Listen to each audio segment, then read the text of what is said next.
Let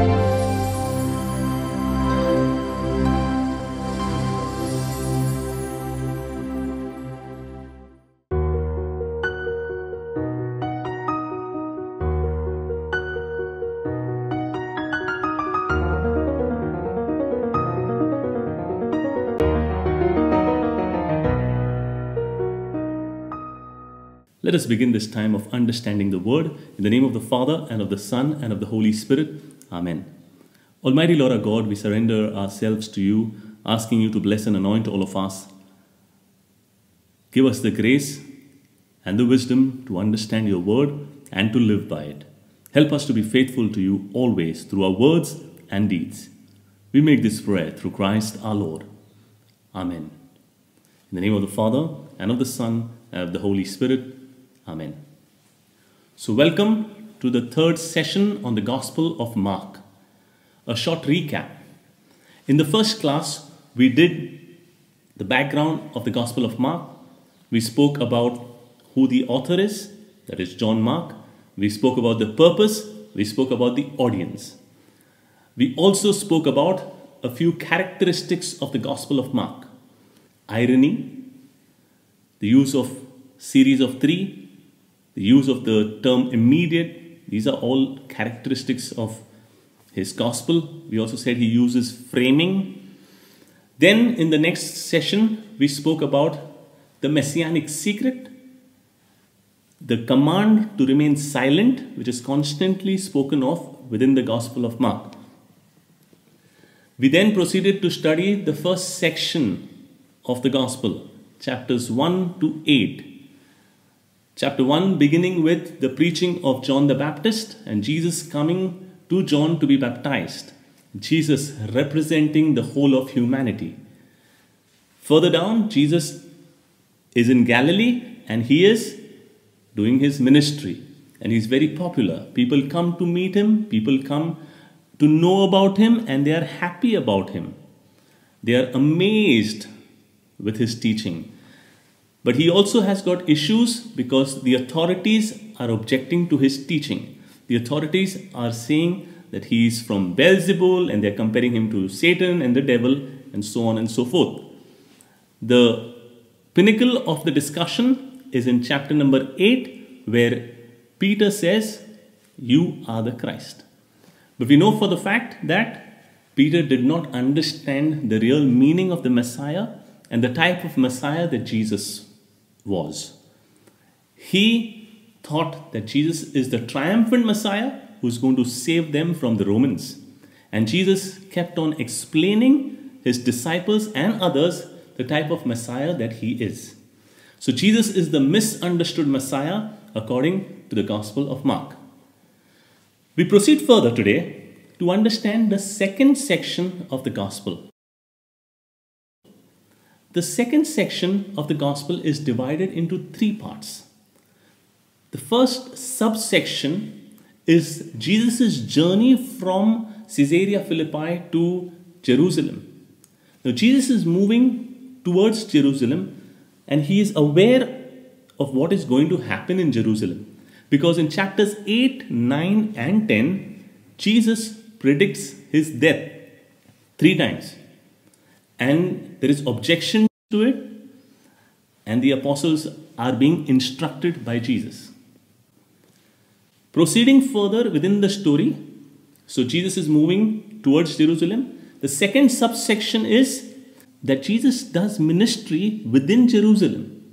In Jerusalem things happen, and in Jerusalem again he is rejected, he is objected, and that's how we reach the third section, that is his passion and death. So the second section that we are going to discuss today with these 3 subsections is going to help us to understand the true messiahship of Jesus. Jesus is the suffering Messiah. The first section has led us up to chapter 8, and chapter 8 onwards, leading up to his passion and death, will tell us that Jesus is the suffering Messiah. To continue the story, Jesus, according to the Gospel of Mark, enters Jerusalem and he cleanses the temple. Now, why does he cleanse the temple? Primarily to tell the people that God does not want ritualistic attitude. Rather, God wants a relationship. God wants that one should, or a believer should, enter into a relationship with Him. And therefore, Jesus names the relationship as Heavenly Father. It is a father-son relationship. Abba, He calls His Father. So, person should enter into a relationship with God, and the person should be faithful till the end to God. So, Jesus goes through His passion. He's beginning His passion at the garden, and in the garden, He's not comforted by any angel. In the Gospel of Luke, an angel comes to comfort Jesus. But in the Gospel of Mark, there is no angel comforting Him. Rather, Jesus comes out and asks His disciples, why are they sleeping? Why are they not praying? So the emphasis is on instructing the disciples to remain faithful as He goes back and prays. And prays with firm confidence, with firm faith, with firm belief that God will take care of things. Jesus' faith is at display when He is in the Garden of Gethsemane, so also when He undergoes His passion and death. He knows that the Father will take care. And that is why Jesus also is faithful till the end. Now, there are 5 characteristics which stand out in this second section about Jesus. First is that Jesus knows His mission. He's clear about His mission. He knows that He has to go to Jerusalem, and in Jerusalem He will meet His fate. So He knows His mission, and therefore in chapter 8, chapter 9 and chapter 10 we have 3 passion predictions. Jesus will predict His death. He'll say, the Son of Man will have to suffer. He will suffer at the hands of the scribes and the Pharisees. So Jesus knows what He is getting into. He knows His mission. Second thing is that He depends upon the Father. He depends totally upon the Father with great faith that the Father has given Him the mission, and that the Father will see that the mission is completed in and through Him. So His dependence upon the Father.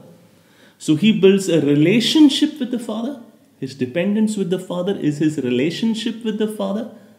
And through that relationship that He shares, He says the Father and I are one. Through the relationship that He shares with the Father, He is able to undergo suffering. And that is the characteristic of Jesus. He is ready to suffer.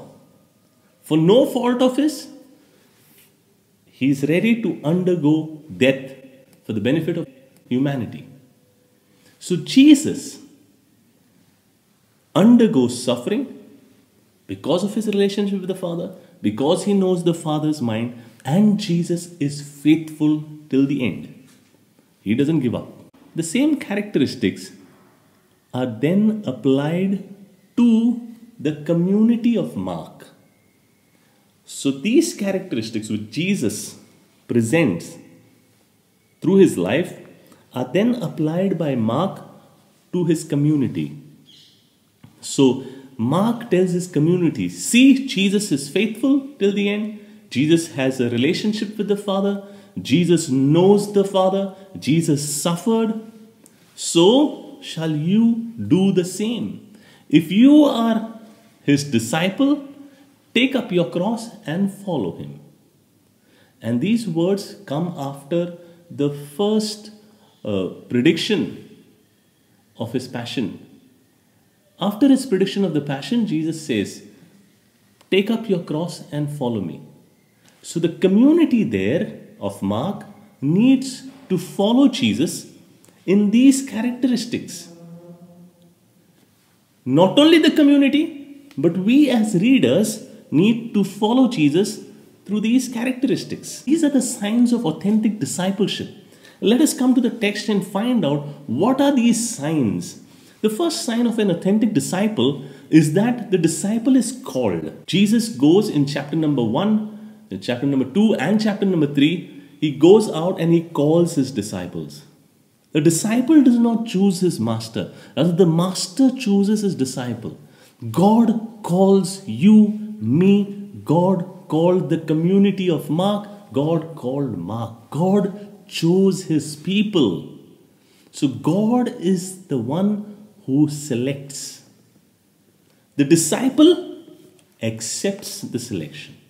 The disciple understands the selection and continues, or rather surrenders himself to this selection. It is God's will that you and I be his followers. And we, as being Christians, have got a great responsibility, a great call that is placed upon all of us. The call to be faithful to him, the call to be like him. It is his call, and we participate in his call. So the first characteristic is that a disciple should understand it is not his own doing, but rather the work of God in him. The second thing is that the disciple should understand the purpose of his calling. Why is he being called? He is being called to understand the true identity of Jesus. In the Gospel of Mark, the disciples, or rather the apostles, do not understand who Jesus is. They are in constant trouble. They are constantly struggling with their understanding. Is Jesus the Messiah who is going to save us from the Romans? What sort of Messiah is he? So they are unable to understand this. And Mark is trying to tell us that you cannot be like these disciples, unable to understand who really Jesus is. Rather, you have to look at Jesus and see what Messiah he is. He is the suffering Messiah. And understand this. And this understanding he places in the mouth of the centurion when he looks up at the cross and says, truly, this was the Son of God. So a true disciple is the one who identifies the true nature of Jesus. He is being called first, and now he recognizes who Jesus is. He understands who Jesus is. He knows who Jesus is. The real identity of Jesus is known by a disciple. The third aspect of a faithful disciple or a true disciple is that the disciple not only knows who Jesus is, but rather builds a relationship with Jesus. Jesus says one thing. He says in chapter number 1, when he is calling his disciples, he says, he called his disciples to remain with him, rather to be with him and to be sent out. So a disciple is called to be with Jesus and to be sent out. Being with Jesus is not only knowing his identity, but rather entering into a relationship with him. We may know many people, but entering into a relationship with the other means knowing the person very much closely or personally, and then having a relationship. A relationship, as we define any relationship with the father, mother, sister, brother, these are names of relationships. And when we call, what do we call Jesus? Jesus is our brother. God is our father. So we are entering into a relationship means we become part of God's family. And Jesus says, who is my mother? Who is my brother? Who are my relations? The one who do the will of the Father. Jesus calls us to do the will of the Father. And in doing the will of the Father, we enter into a relationship with Jesus. So the third characteristic of being a true disciple is to enter into a relationship with Jesus. We move further to the fourth characteristic.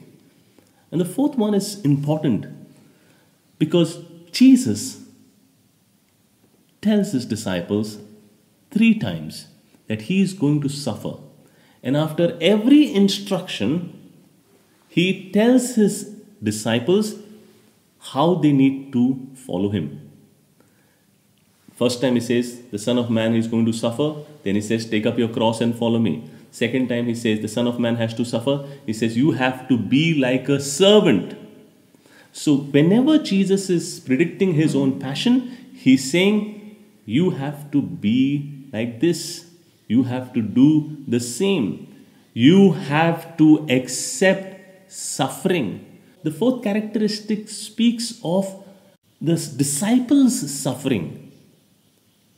Jesus suffered, yes, but the disciple also will have to undergo suffering, will have to undergo difficulty. And that is one of the criteria of being an authentic disciple, where the disciple accepts the path of suffering, accepts the path of humility, accepts the path of lowliness, servanthood.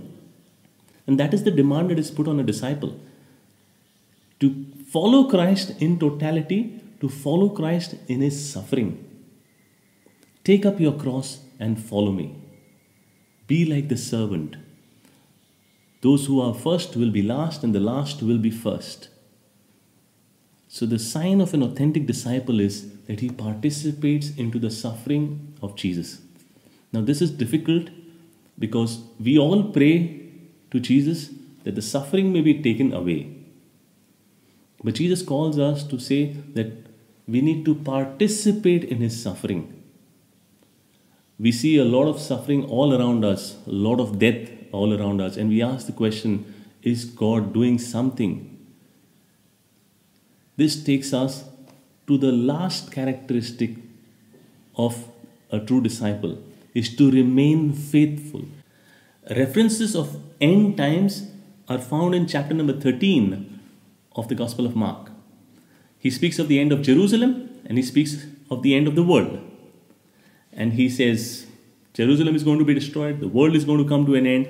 So Jesus' advice to his disciples, to be faithful, to persevere, to be vigilant, to be watchful, always prepared, is to help them, is to get them ready for the end. And I think this is applicable to us too. If we are the true and faithful disciples of Jesus, we have to hold on to him till the end. End may be near. Are we ready? You may think everything is going wrong. You may see that suffering is all around you and you are tempted to give up your faith. You are tempted to let go. But Jesus says, be faithful. And Mark says to his community, you are being persecuted, you are suffering, you are struggling. Hold on. Keep up your faith. Jesus is undergoing tremendous pressure, agony in the garden. He's going through pain. His disciples don't understand him. People don't understand him. But in all this turmoil, he's not desperate. He's not allowed desolation to take charge of him. But rather, he believes in the Father. With firm faith, he proceeds ahead to his mission. So, a disciple is supposed to have total faith in the face of suffering. Total faith till the end. Not just in good times, but also in bad times. God is at work. We may not see his work, but God is at work. And that is what Mark tries to tell his community, and Mark is trying to tell us.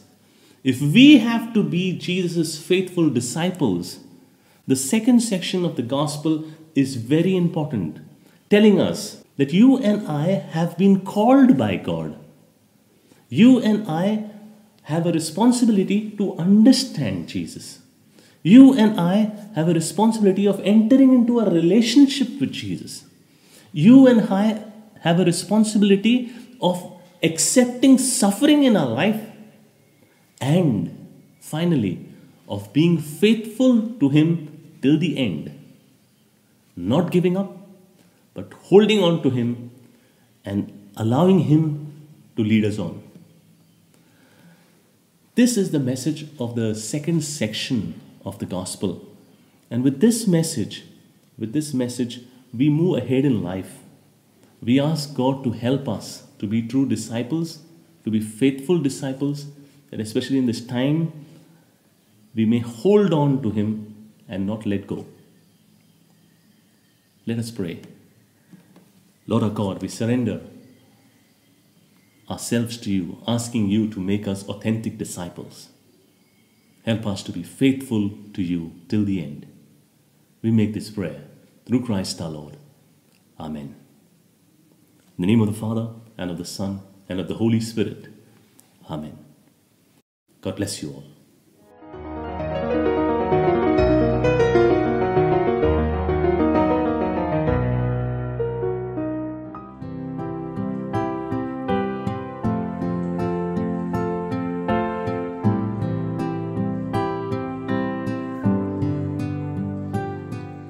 My dear friends, we've just heard Father Walter break the word for us and explain the meaning of discipleship and suffering according to the Gospel of Saint Mark. Let us now spend some time in prayer, using God's word to direct and lead our lives, to follow His will, to live according to His plan for us. We sign ourselves in the name of the Father, and of the Son, and of the Holy Spirit. Amen.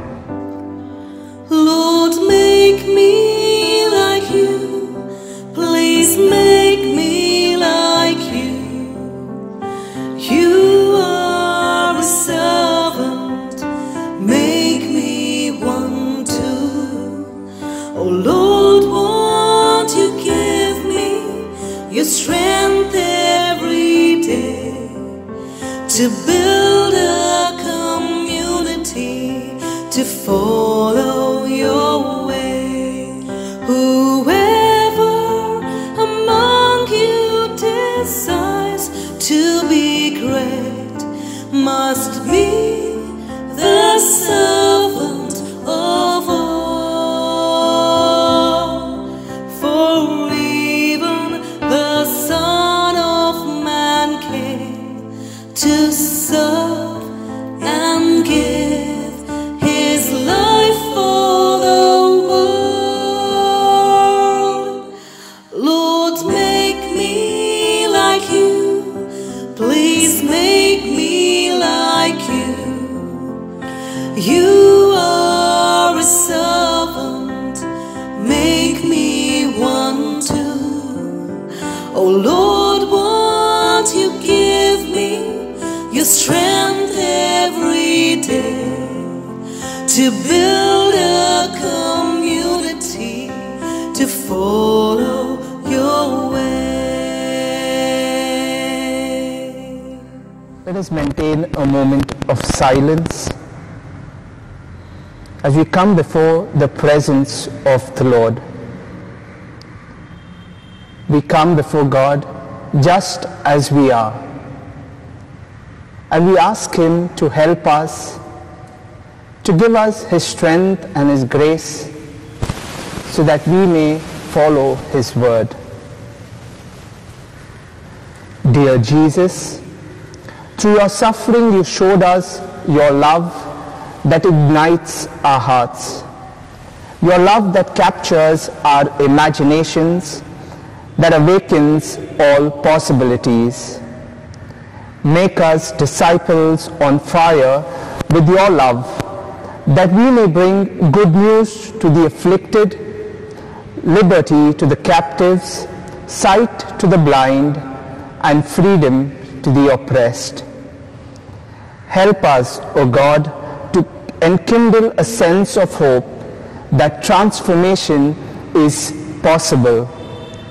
Help us to always be disciples seeking Your heart, that we may always seek Your presence in our life, even if it leads us to carry our own cross.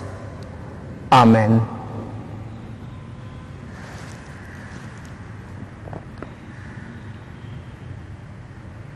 Let us now prepare our hearts to hear the word of God.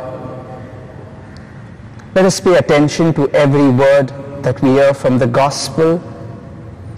And for our reflection today, we will take a reading from the Holy Gospel according to Saint Mark, chapter 8, verses 34 to 36. He called the people and his disciples to him and said, "If anyone wants to be a follower of mine, let him renounce himself and take up his cross and follow me. Anyone who wants to save his life will lose it, but anyone who loses his life for my sake and for the sake of the gospel will save it. What gain then it is for anyone to win the whole world and forfeit his life?"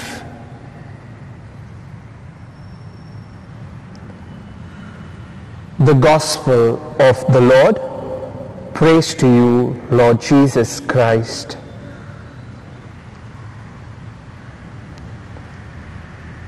We take a moment of silent reflection, meditating on the reading that we have just heard.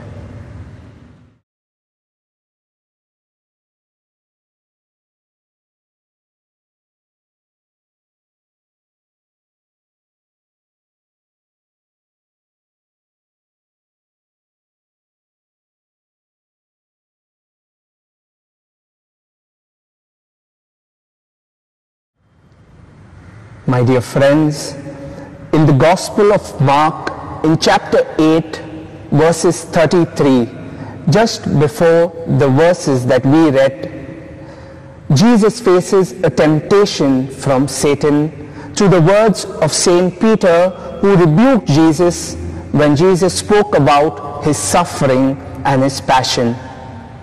The temptation before Jesus was to take the easier path, the path that only looks like salvation but is an empty promise from Satan. Jesus continues in the reading that we heard today to show us that if we truly want to be his followers, if we truly want to be his disciples, then we will have to face the similar temptation.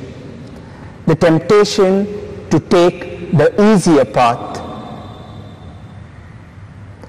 Jesus begins by giving each one of us a choice.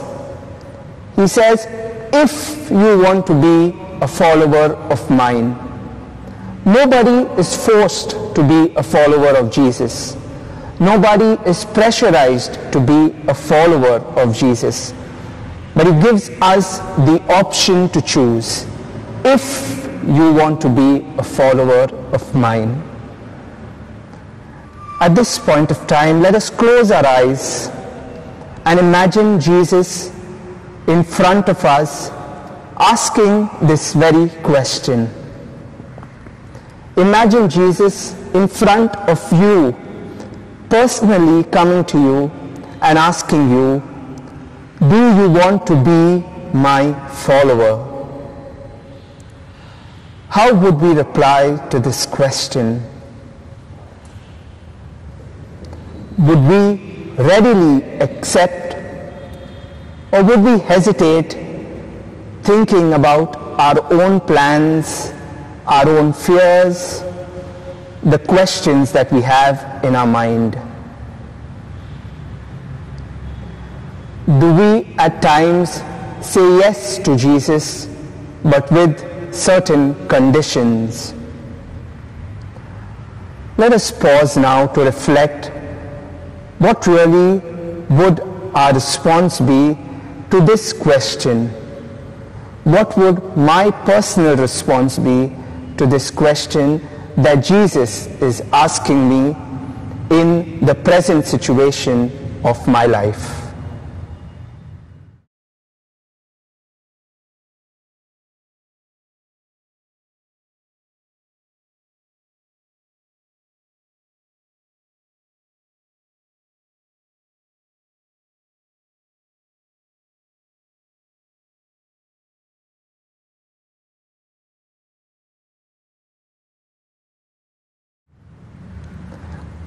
I am sure we all want to follow Jesus.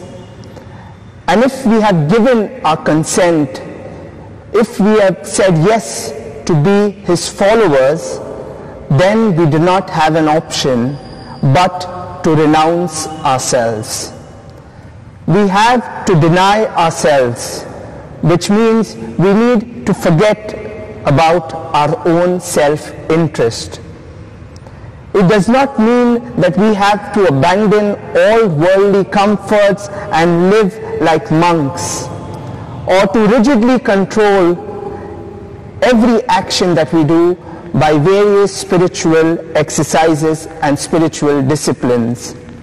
But what does it mean to deny ourselves? What does it mean to renounce ourselves? It means to refuse those rights and privileges that we enjoy that may get in the way of the kingdom of God. What specifically will we have to deny depends on one situation. What God is calling me to deny in my life might not be the same that God is calling you to deny in your life. But if we have said yes to be his followers, then we will deny ourselves. It could be comfort, it could be worldly responsibilities, or even the connection that we have to people who are close to us, some relationship that we hold very dear to us. What is it in my life that I need to renounce to be a disciple of Jesus? What comes in the way of my commitment, my total yes to be a follower of Jesus? Let us pause and reflect on this question.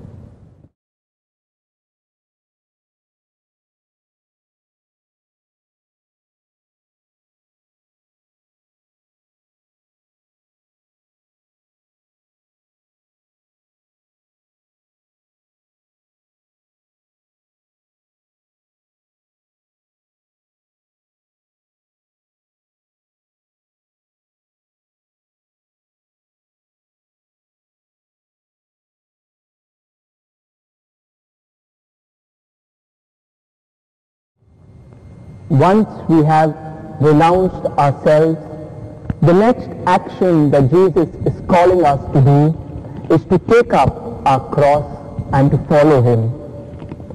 To take up our cross does not mean to carry some specific burden that God is giving us, but it is a parallel to denying ourselves. If we learn to sacrifice ourselves, to give ourselves completely to God, we won't fear about sacrificing our things or giving up our things for the sake of God. We all belong to God. We don't belong to things. We don't belong to our possessions, our positions, our reputation, and our comfort. Our identity is in God alone, not in these various materialistic things that we possess. The cross is a symbol of suffering, but it is a symbol of suffering that has meaning and purpose.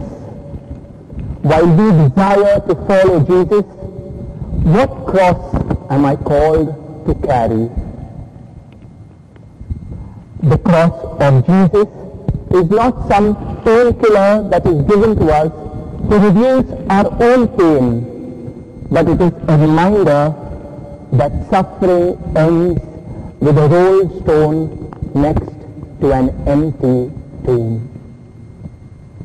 Let us pause and reflect on what is the cross that I am carrying in my life. What is the meaning and purpose of this cross?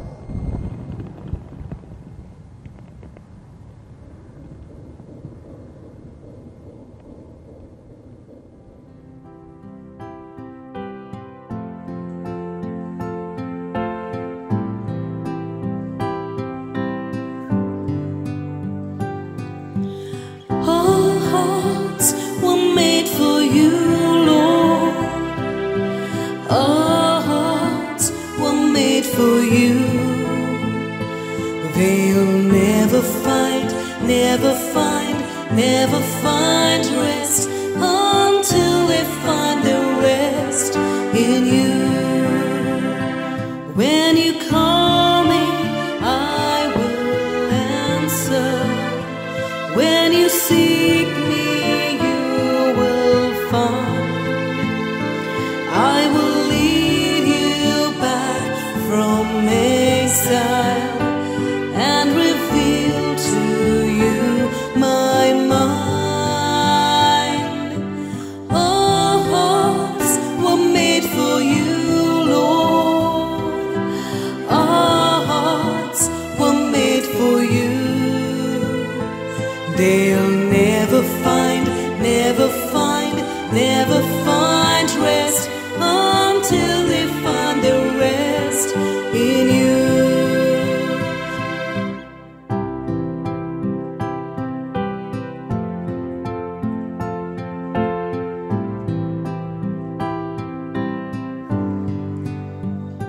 We now seek Jesus' help and assistance to be faithful disciples after his own heart. Our response will be, Lord, be our strength and our help.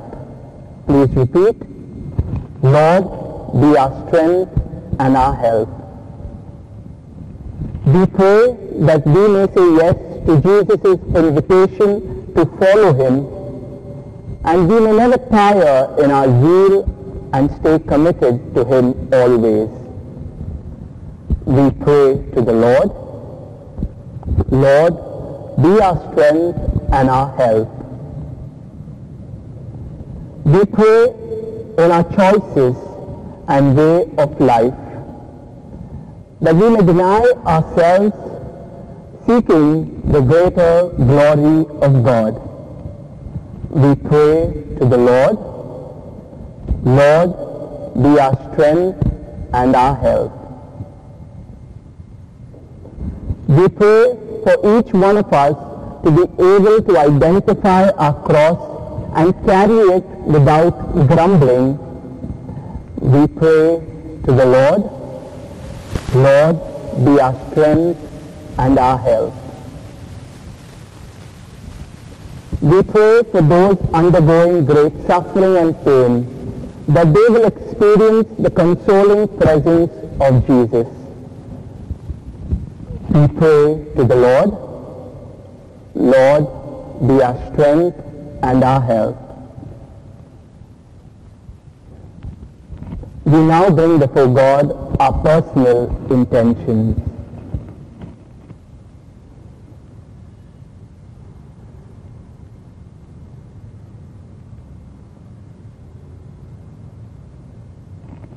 We pray to the Lord, Lord, be our strength and our help.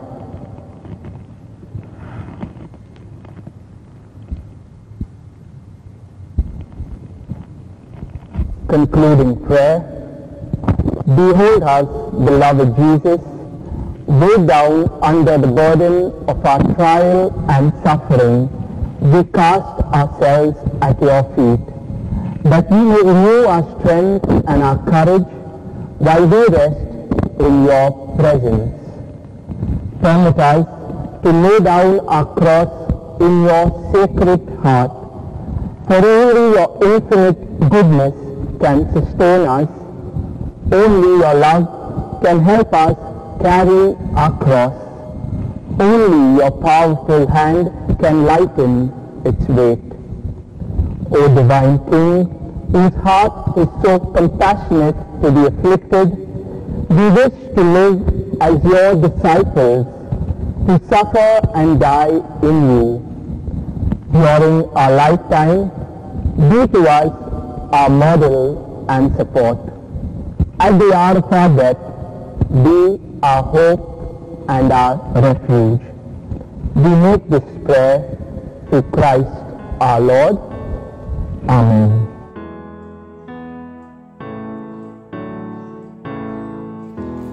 If you wish to be my disciple, take up your cross and follow me.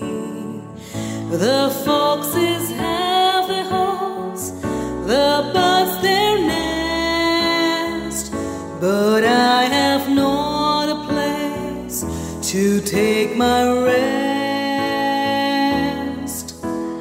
If you wish to be my disciple, take up your cross and follow me.